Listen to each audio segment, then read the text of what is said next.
Halo, perkenalkan nama saya Wulan Permatasari Pratami, peserta Latsar CPNS BMKG Angkatan 43. Di sini, saya akan menyampaikan apa saja yang sudah saya pelajari di agenda 1 mengenai sikap perilaku bela negara. Pada agenda 1 ini, terdapat 3 modul, yaitu wawasan kebangsaan dan nilai-nilai bela negara, analisis isu kontemporer dan konflik kepentingan, serta kesiapsiagaan bela negara. Kita masuk ke modul pertama. Di modul pertama, mengenai wawasan kebangsaan dan nilai-nilai bela negara, kita belajar mengenai sejarah pergerakan kebangsaan Indonesia. Pergerakan kebangsaan Indonesia diawali dengan berdirinya Organisasi Budi Utomo pada tanggal 20 Mei 1908. Organisasi ini bertujuan untuk memajukan pendidikan dan kebudayaan bagi rakyat Hindia Belanda pada masa itu. Kemudian, di tahun yang sama, mahasiswa Indonesia yang sedang menempuh pendidikan di Belanda mendirikan organisasi bernama Perhimpunan Indonesia. Organisasi ini aktif melakukan propaganda untuk menarik perhatian dunia terhadap perjuangan Indonesia. Pada tahun 1928, tepatnya 28 Oktober 1928, dalam Kongres Pemuda kedua yang diadakan di Jakarta, lahirlah Sumpah Pemuda. Pada kongres ini juga, untuk pertama kalinya, lagu Indonesia Raya karya W.R. Supratman dikumandangkan. Singkat cerita, tibalah di masa proklamasi kemerdekaan Indonesia pada 17 Agustus 1945. Selain sejarah pergerakan kebangsaan Indonesia, kita juga belajar mengenai 4 konsensus dasar berbangsa dan bernegara, yaitu Pancasila, Undang-Undang Dasar 1945, Bhinneka Tunggal Ika, dan NKRI, serta mempelajari identitas nasional seperti bendera, bahasa, lambang negara, dan juga lagu kebangsaan. Selanjutnya, kita masuk ke nilai-nilai bela negara. Bela negara adalah sebuah tekad, sikap, perilaku, dan tindakan warga negara baik secara individu atau kolektif yang bertujuan untuk menjaga kedaulatan negara, keutuhan wilayah, dan keselamatan bangsa. Berdasarkan Undang-Undang Nomor 23 Tahun 2019, nilai-nilai bela negara terdiri dari cinta tanah air, sadar berbangsa dan bernegara, setia pada Pancasila, rela berkorban, dan memiliki kemampuan awal bela negara. Penerapan nilai bela negara zaman sekarang berbeda dengan masa perjuangan fisik dahulu. Kalau dulu, bela negara identik dengan angkat senjata, sekarang lebih banyak diwujudkan dalam kehidupan sehari-hari, terutama dalam menghadapi ancaman non-militer. Contohnya, menggunakan produk lokal, menjaga persatuan dengan bijak dalam bermedia sosial, tidak menyebarkan hoax atau ujaran kebencian, serta menguasai keterampilan yang bisa digunakan untuk membantu masyarakat seperti literasi digital, mitigasi bencana, hingga kemampuan manajemen krisis.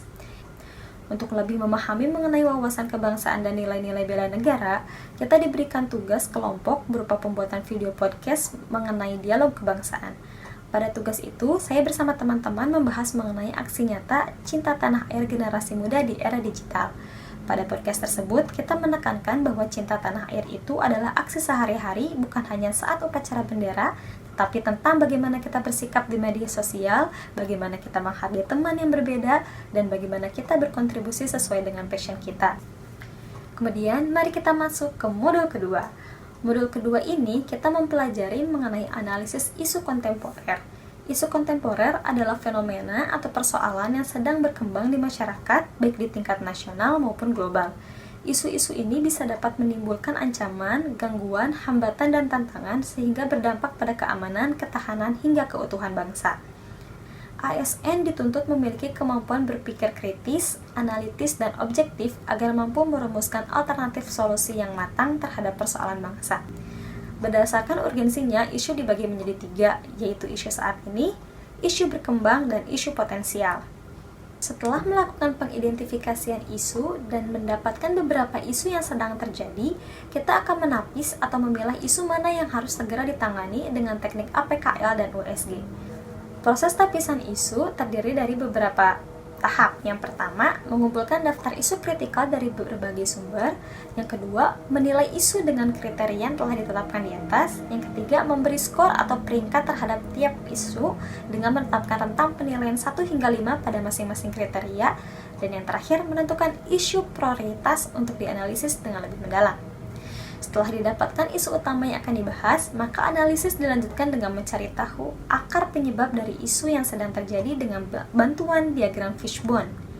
Setelah dilakukan tahapan-tahapan di atas, maka kita dapat menyusun rekomendasi alternatif penyelesaian dari isu tersebut. Agar lebih memahami mengenai teknis analisis isu, saya bersama teman-teman diberikan tugas berupa analisis isu kebangsaan. Di dalam tugas itu, kita mengajukan 3 isu. Yang pertama, polarisasi politik, kedua, kerentanan ketahanan pangan, dan yang ketiga, dampak negatif AI. Setelah kita mendalami isu tersebut dari berbagai media dan data yang ada, kemudian kita melakukan penapisan isu menggunakan teknik OSG dan didapatkan bahwa polarisasi politik sebagai isu utama. Kemudian, untuk mencari akar masalah penyebab munculnya isu tersebut, kita menggunakan diagram fishbone. Selain itu juga, kita berupaya untuk menganalisis potensi dan pengelolaan konflik kepentingan yang mungkin terjadi. Sekarang kita masuk ke modul ketiga.